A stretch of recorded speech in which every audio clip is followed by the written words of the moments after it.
Hey, my name is James Ship.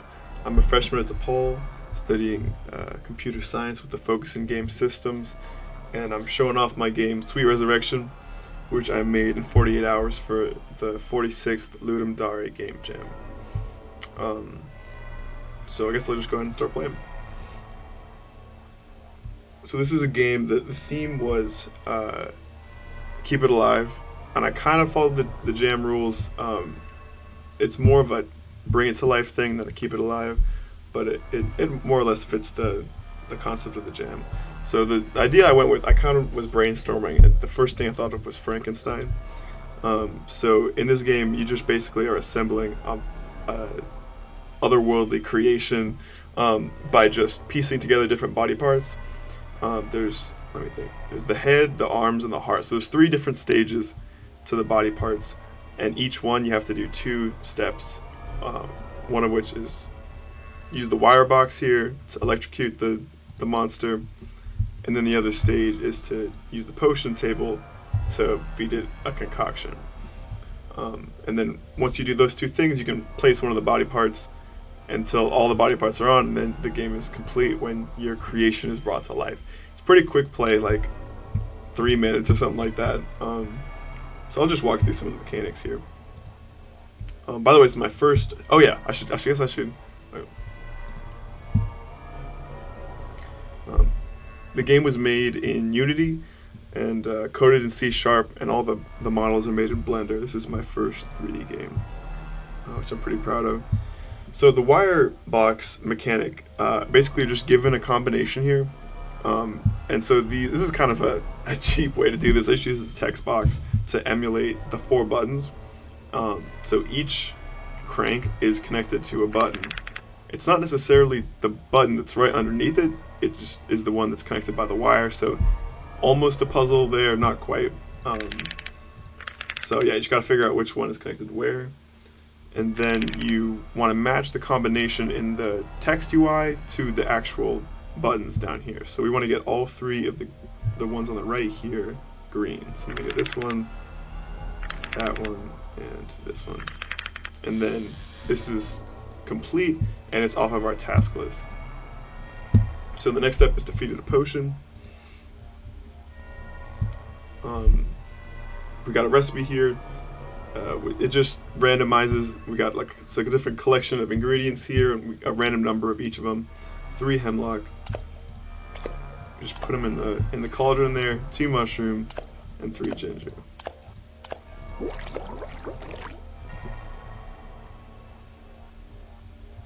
So now we're ready to attach the first body part, which is the head.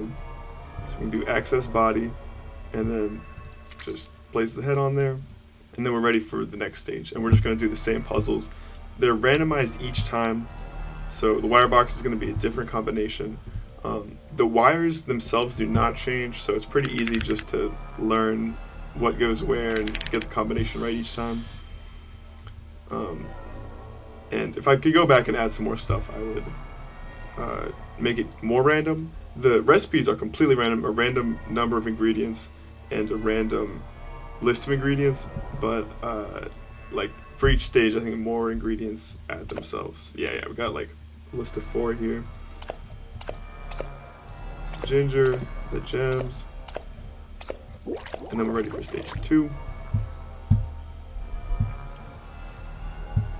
So the original 48-hour version of the game was pretty much the same as this. I had all the animations and whatnot in there, but I added those particle effects that happen when you attach a body part, and that visceral sound effect, and a lot of the other sound effects I kind of added in afterwards, as well as the soundtrack, which I made in GarageBand. Yes, okay, here we are on the last step. Gonna do the wire box,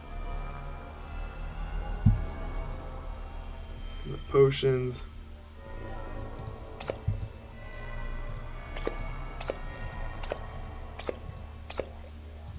A lot of feedback I got in the game was complaining that the ingredients weren't labeled, because it's kind of hard to tell the difference between sassafras and hemlock and whatever. It's kind of arbitrary.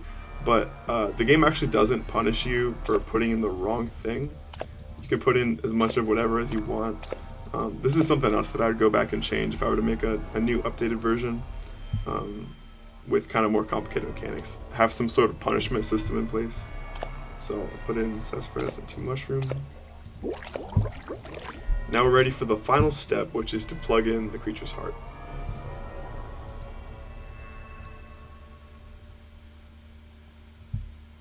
And here is, okay, I'm going to pause real quick just to say this is my favorite moment of the game.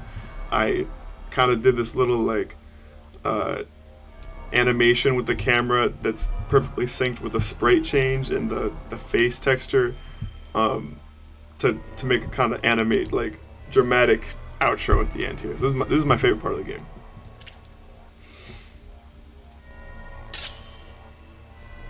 Pretty simple, quick little game. Not a whole lot of replay value, but something that I made pretty recently, and yeah, I'm pretty happy with how it turned out. I'm working on a new project, also 3D, that's going to be a lot more depthy and kind of moody. It's going to be a narrative-based kind of autobiographical game.